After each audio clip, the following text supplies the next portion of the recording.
também informação, estamos aqui na Rota do Chanel com o Rogério Zivert. Zivert. Leon? Jawohl. Sprichst du Deutsch oder nicht? Nein, ne? Nein.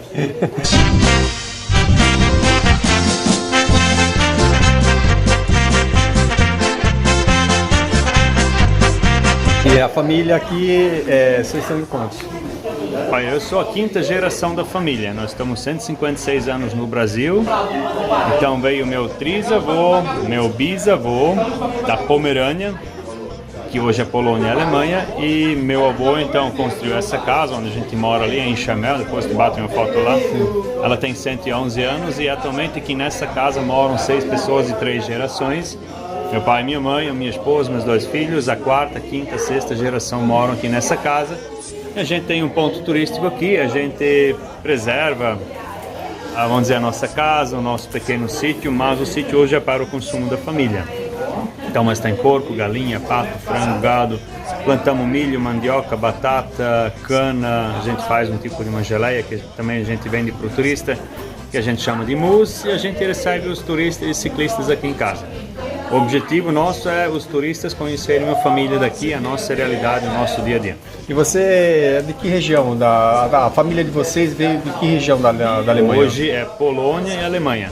Pommern, da Pomerânia. Pomerânia. Vi kan nog något platt förtälla. O platt är mig, det förstås du, né? Isso que eu falei agora, então é a nossa língua mãe, a nossa língua materna, que é o pomerano, que é um dialeto germânico entre o inglês e o alemão. Nessa região aqui é só alemães ou tem outra italiano? Aqui em Pomerode é só alemão, só pomerano alemão mesmo, assim. Aí tem, claro, municípios vizinhos, Rio de Cedros, Rodeio, Ascura, lá também tem italianos. Eles vieram um pouquinho mais tarde. Por isso que aqui se chama Vale Europeu. Certo. A família aqui, ela sempre permanece, né? A gente percebe esse tipo de cultura que vocês sempre vão cultivando de geração em geração. É difícil. Como que você pode explicar esse acontecimento? Que não é fácil, né? Porque não, eu acho que a cidade é boa aqui também, né? Então, vamos dizer, eu sempre falo, eu tenho tudo e mais muito hoje em dia, né?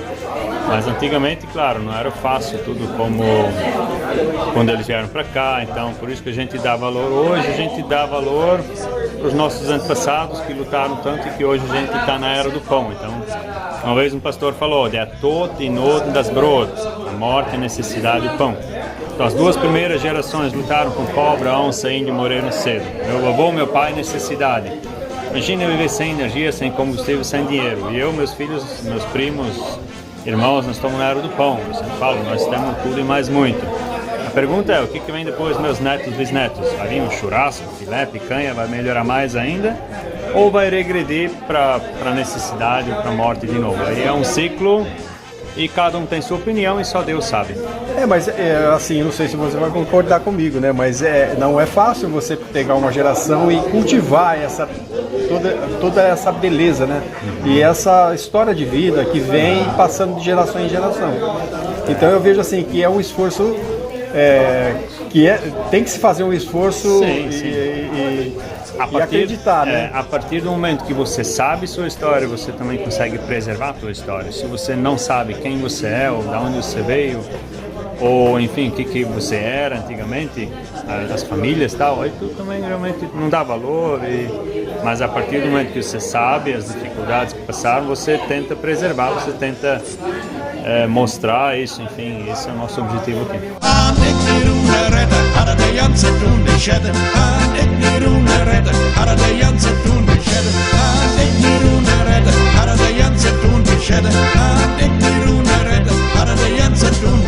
Mas assim, eu fico feliz por vocês e estar aqui e muito obrigado. Valeu. Obrigado, Rogério. A quinta geração dessa família Zivert, nascida no Brasil, eu sou a terceira. Mas quem veio em 1868 foi meu trisavô, minha trisavó, com 5 filhos para o Brasil. O meu bisavô tinha 2 anos de idade quando eles vieram para cá. Nós viemos de uma região da Europa que se chamava Pomerânia, por isso que é o nome aqui da cidade de Pomerode. A Pomerânia hoje fica no norte da Europa, ela não existe mais. Depois da Segunda Guerra Mundial, a Polônia pegou uma parte, 75%, hoje é a Polônia, e uma pequena parte hoje é a Alemanha. Nós não somos nem poloneses e nem alemães, e sim nós somos um povo pomerano.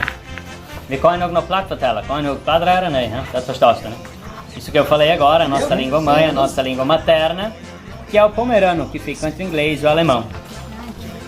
O motivo pelo qual que a gente veio para cá, talvez essa seja a maior curiosidade, vocês devem estar se perguntando, imaginando, pô, por que os alemães não ficaram lá na Europa, por que eles vieram parar aqui nesse fim de mundo 50 anos antes da Primeira Guerra Mundial?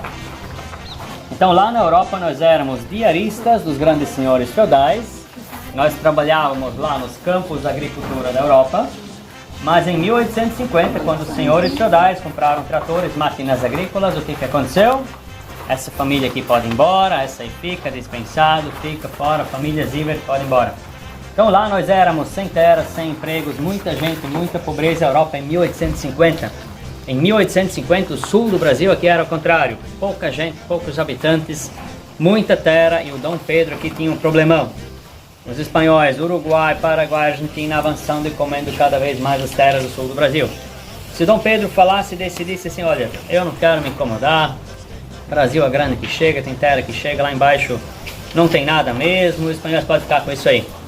Hoje até Curitiba, até São Paulo, esses três estados aqui, iria ser ou do Paraguai ou da Argentina. Por quê? Os espanhóis, eles iriam atravessar aqui e chegar no Atlântico. Nos portos de Itajaí, Navegantes, São Francisco, Paranaguá, para eles por aqui para a Europa, que seria mais perto. Hoje eles têm que passar lá no Uruguai, Paraguai e Argentina, porque o Brasil fechou aqui o litoral. A colônia de Blumenau e a colônia Dona Francisca, que hoje é Joinville e Blumenau. Então a base de recepção era Blumenau e Joinville, e depois essas famílias eram espalhadas, distribuídas, assentadas em lotes em colônias pequenas, que é 200 por 1.500. A partir desse rio aqui embaixo, que vocês viram ali embaixo, margem esquerda e margem direita, eram distribuídos os lotes para as famílias. Mas há 150 anos atrás, aqui não tinha absolutamente nada.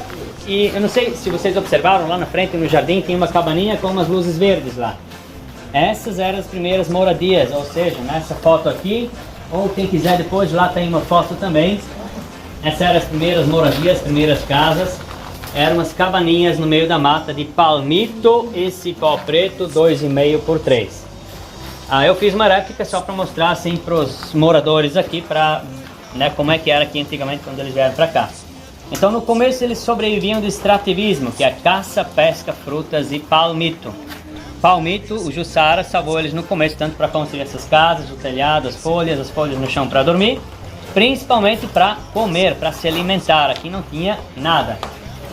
Em 1900, então melhorou a vida deles um pouco, foi o início da construção das casas enxametes, casas melhores. A nossa aqui ela foi construída em 1913. Então a primeira geração que nascia no Brasil podia construir casas melhores.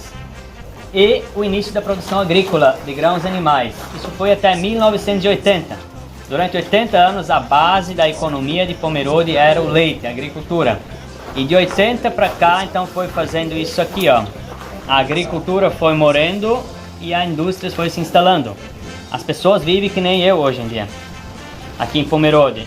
Eu sou metalúrgico, eu trabalho aqui nessa NET do Brasil, vocês vão passar pela NET em algum momento. Uma empresa verde, grande lá no centro, Sabesp e Petrobras são um dos nossos maiores clientes aqui no Brasil. Muita exportação, a gente fabrica bombas helicoidais para bombear petróleo, água, esgoto, alimentos, farmacêutico.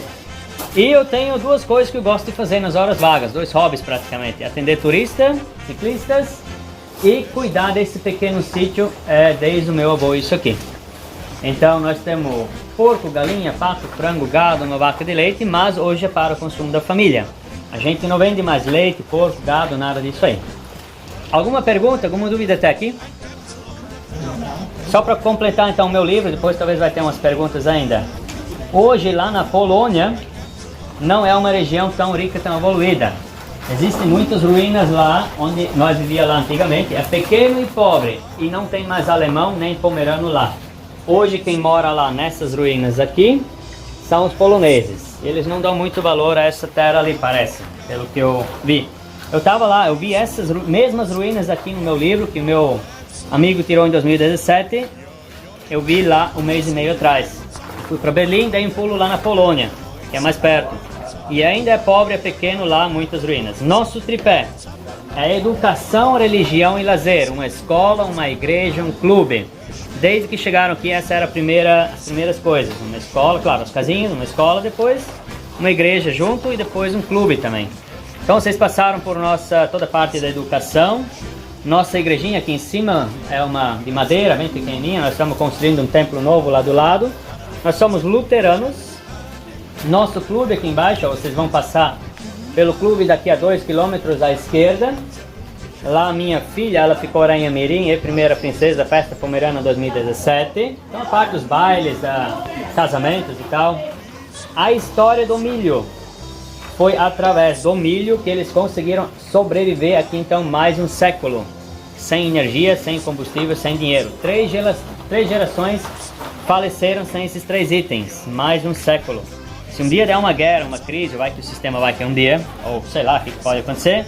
Se não tiver alimento para comprar, nós iríamos sobreviver através do milho. O milho alimenta toda uma cadeia de animais e os animais dão um sustento para o ser humano. Então, do sítio aqui, eu tiro banha, carne, linguiça do porco, ali, leite, manteiga, queijo, nata, ovos, frutas. Nós fizemos aquela geleia que vocês já viram ali.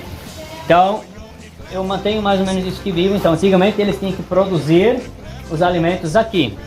O milho branco, quando era pequeno, nós comíamos pão de milho, hoje é pão de trigo, né? Então, por isso que eu planto milho ainda, por isso que tem esse pequeno sítio. Vai que um dia a gente vai precisar. Tomara que não, nunca. Eu acho que também vai ser difícil, mas nunca diga nunca. Alguma pergunta, alguma dúvida? Então esse seria um pequeno breve resumo. Os turistas fazem visitas guiadas aqui por fora, eu acompanho, eles pagam R$20. E os ciclistas eu recebo aqui, eles comem e tal, e compram umas coisas e seguem depois do caminho.